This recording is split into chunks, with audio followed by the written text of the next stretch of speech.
This tender offer is timed to preempt an ever-increasing likelihood that Saba will take control of Edinburgh Worldwide.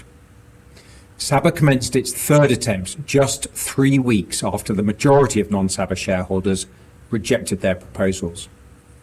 The vote is getting ever tighter, and the board's detailed analysis suggests that it is increasingly probable that Saba gets control of your company by the end of April.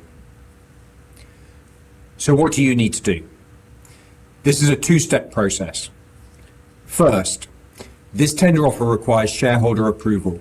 You should vote to allow the tender to proceed, to give you choice and options.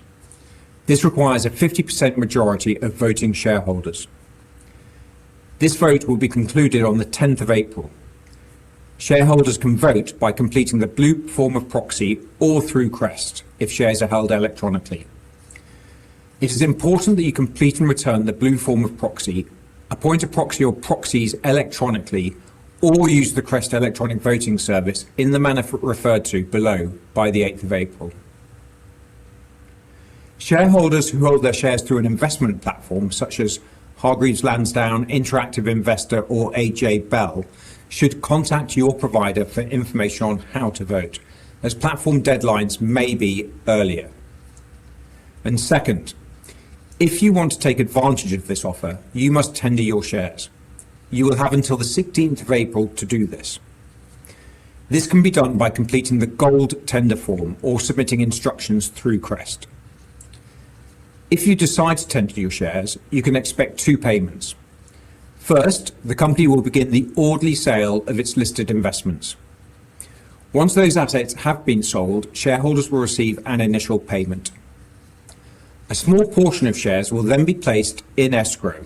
This simply means that they are held temporarily, cannot be traded, and remain in place until the company realizes your fair portion of SpaceX.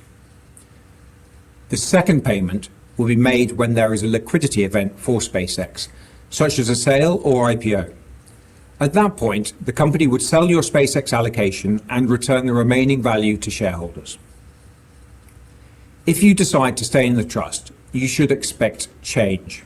A new board, a new manager, quite possibly Saba, a new mandate.